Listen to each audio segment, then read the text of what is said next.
बुद्धिमान भीम।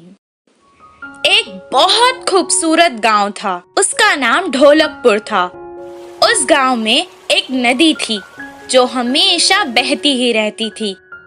उस नदी के कारण गांव में हमेशा हरियाली ही रहती थी। कुछ साल बाद वहां बारिश होना बंद हो गई और नदी सूखकर बंजर हो गई और गांव में काम ना होने के कारण गांव के लोग दूसरे गांव में काम के कारण जाने लगे।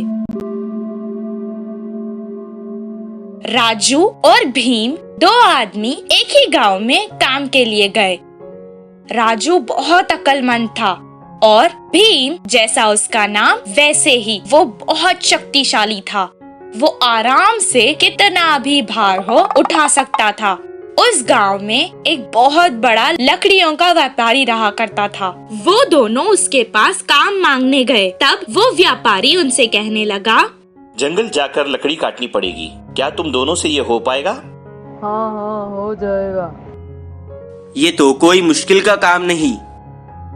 तब व्यापारी ने जवाब दिया, तुम दोनों जितने पेड़ एक दिन में काट कर लाओगे उस हिसाब से ही तुम्हें पैसे मिलेंगे। वो दोनों कुल्हाड़ी लेकर जंगल गए। पहले दिन होने के कारण वो दोनों बहुत उत्साहित थे और जोर जोर से पेड़ काटने लगे।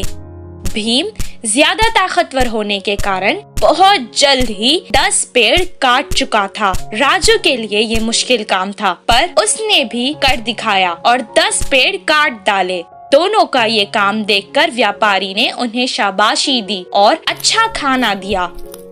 खाना खाने के बाद वो दोनों एक पेड़ के नीचे आराम से सो गए।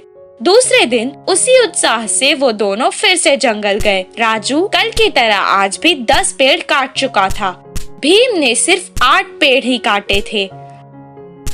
हर रोज राजू 10 पेड़ काटता और भीम एक दिन 6 पेड़, तो दूसरे दिन 4 पेड़, फिर 2 पेड़, ऐसा करके काम कम करते रहा था। तब भीम खुद से कहने लगा, क्या हो गया है मुझे? क्या पेड़ काटने की वजह से मेरी ताकत कम हो गई है? वो व्यापारी के पास आया और कहने लगा, साहब, मेरी तबीयत खराब होती जा रही है। मुझसे ये पेड़ काटने का काम अभी नहीं होगा। मैं वापस चला जाता हूँ। अच्छा ठीक है, एक बार तुम्हारी कुल्हाड़ी तो दिखाओ। भीम जाकर कुल्हाड़ी लाया, उसे दे दी। व्यापारी ने उस कुल्हाड़ी को देखा। इतने दिन से तुम बस अपने बल का प्रयोग कर रहे थे और बुद्धि का नहीं। एक बार पेड़ काटने के बाद अगर कुल्हाड़ी को तेज नहीं किया तो वो मुंड हो जाती है। इसलिए हर बार कुल्हाड़ी को तेज करते रहना चाहिए। राम ने अपनी बुद्धि का इस्तेमाल किया और इसलिए वो इतनी कम मेहनत करके भी ज्यादा कमा रहा है। तुम इतनी छोटी बात नहीं समझ पाए। देखो भीम, हमें बल के साथ साथ अपनी बुद्धि का भी इस्तेमाल करना चाहिए। भीम को अपनी गलती समझ आ गई और वो अगले दिन अपनी कुल्हाड़ी को तेज करके अपने साथ जंगल ले गया। जैसे पहले दिन उत्साह से उसने पेड़ काटे, उतने ही उत्साह से उस दिन भी काम करने लगा। बुद्धिमान राम की तरह उसने भी बुद्धि का इस्तेमाल किया और इसीलिए उसे बहुत ज्यादा फायदा हुआ। इस कहानी से हमें ये शिक्षा मिलती है कि हमें अपने बल के साथ साथ अपनी बुद्धि का भी इस्तेमाल करना चाहिए।